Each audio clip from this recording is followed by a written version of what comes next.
Good morning all of you. कैसे हैं आप लोग? आज ठीक है। चलिए आज का इम्फेटिक स्टेटमेंट सेंटेंस जो है क्लास दूसरा है, लेक्चर कौन सा है? दूसरा है। जैसे पहले सेंटेंस था क्या, मैं ही तो हूँ। क्या था? मैं ही तो हूँ। तो बनाते थे कैसे? इट इज मी या तो इट इज आई करते थे। कैसे लिखते थे? इट इज मी या तो इट इज आई। मैं पढ़ता तो हूँ, मैं पढ़ता ही तो हूँ। जब इस प्रकार से सेंटेंस था तो कैसे बनाते थे? आई, इसके बाद डू, इसके बाद रीड। आई डू रीड बनाते थे। आज सेंटेंस है, आज का सेंटेंस है, आप लोग को बोर्ड पर दिख रहा है। कैसे देखेंगे? वह हंसने लगती है, कुछ होने लगता है तो वह हंसने लगती है। वह रोने लगता है, वर्षा होने लगी, लोग भागने लगे। जब ऐसे सेंटेंस रहेंगे तो कैसे बनाएंगे?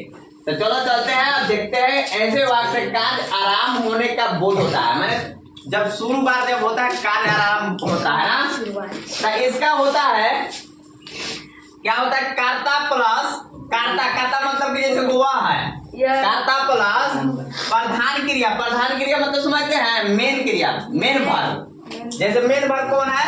हंसना, है ना। इसके बाद इसको जो है सहायक क्रिया आता है, मैंने लगता लगती है जैसा, है ना। देखिए अब ऐसे सेंटेंस को कैसे बनाएंगे? रूल तो सब समझ में आ रहा है।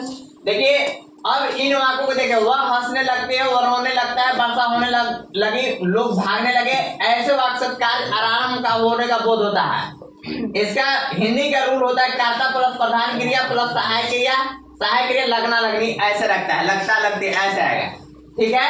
इनका अनुवाद होता है तुम लोग बहुत हंसते हो। इनका अनुवाद होता है क्या? इंग्लिश में subject plus begin plus two plus verb ना। या तो बना सकते हैं इसको कैसे? Subject plus start plus verb में वर्ब फॉर लगेगा। ठीक है। जैसे अब इसको बनाने के चलते हैं। वह हंसने लगती है, तो वह का अंग्रेजी क्या होगा? सी लगती है। हाँ वही सी चाहिए, ही नहीं लगता है तो भी। ठीक है। सी, इसके बाद बिगिन्स क्या लगेगा? Begins to laugh. समझ में आ रहा है? यस। इसके बाद अब दूसरा है क्या? वह रोने लगता है, तो क्या लगाएंगे? Begins to weep. ठीक है। वर्षा होने लगे तो क्या लगाएंगे? एट का प्रयोग करेंगे। एट बिगिन को बिगेन होगा क्योंकि यहाँ होने लगी। It began to rain. It began to rain. लोग भागने लगे तो इट बिगेन टू रेनिंग हो जाएगा ना जी? नहीं नहीं ठीक है। It began to rain. It began to run away. Run के रैन हो जाता है, रैन अवे। ठीक है। अच्छा अब दूसरा नियम से बनाते हैं। ठीक है। जैसे कि अब स्टार्ट लगा करके बनाना होगा तो कैसे बनाएंगे? से स्टार्ट लाफिंग होगा।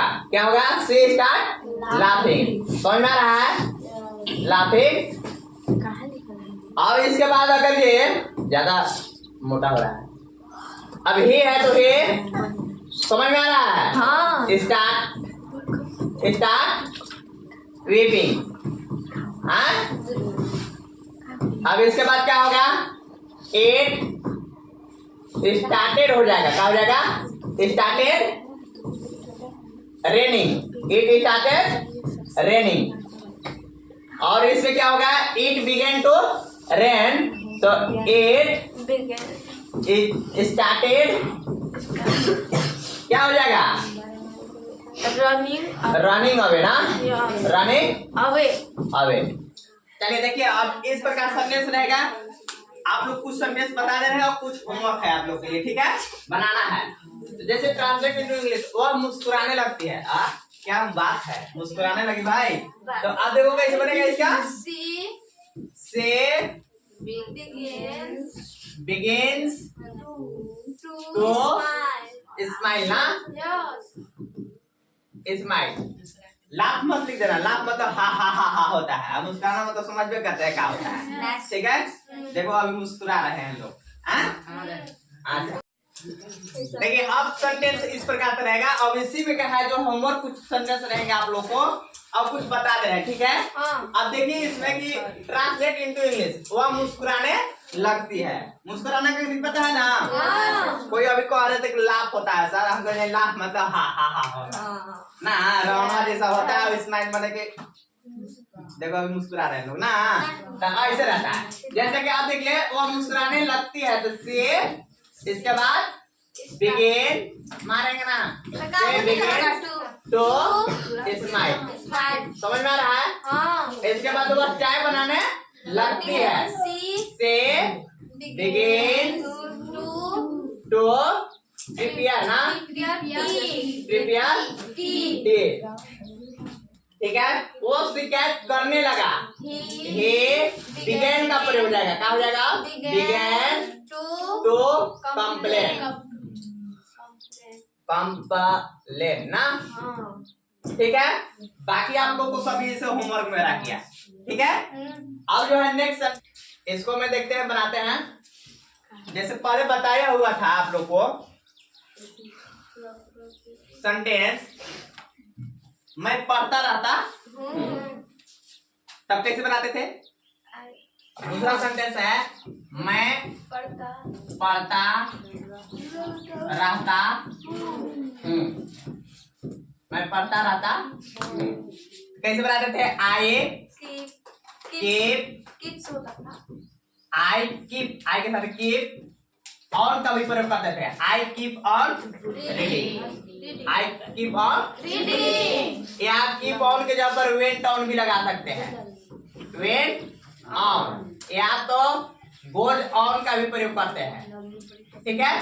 कोई लगा सकते हैं इसमें से एक। चलो कीप का प्रयोग बताए थे, कीप का ही प्रयोग रहने दीजिए, ठीक है। मैं पढ़ता रहता हूँ, आई कीप ऑन रीडिंग, समझ में आया। अगर ये रहता कि मैं पढ़ता ही रहता हूँ, मैं पढ़ता ही रहता हूँ, तब कैसे बनाते, आई डज नथिंग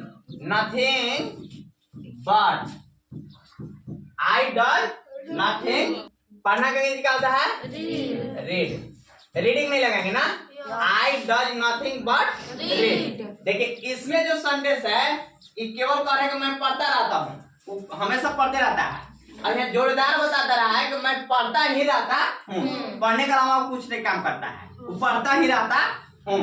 जब इस प्रकार सेंटेंस रहेगा तो क्या बना जाएंगे, I does nothing but read हो जाएगा। जैसे और एक सेंटेंस ले लेता हूँ,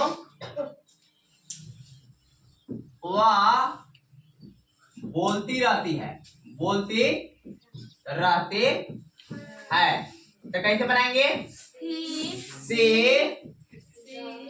कीप ऑन ना, सी कीप्स ऑन लगेगा, कीप्स ऑन स्पीकिंग, बोलना क्या, स्पीकिंग ना।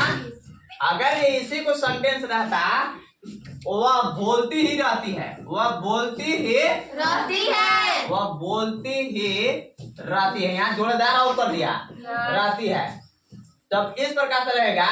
तो सी अब क्या लगाएंगे, डज नथिंग बट स्पीक होगा, क्या हो गया, आगे समझ में। और दूसरा सेंटेंस कैसे रहता बताइए, वे लोग काम करते रहते हैं, वे लोग काम करते रहते हैं, तो कैसे बनाते, they keep on working, doing, अगर डू लगाते तो डूइंग वर्क, और डायरेक्ट लगाएंगे तो वर्किंग लगा देंगे, कोई दिक्कत नहीं, दोनों लग सकता है ना। अगर इसी को और जोरदार बना देना होगा तो कैसे सेंटेंस होगा हिंदी में? वे लोग काम ही करते रहते हैं। काम करते ही रहते हैं। काम करते ही रहते हैं। और जोरदार हो गया हाँ। तो कैसे बनाएंगे? They does nothing does nothing but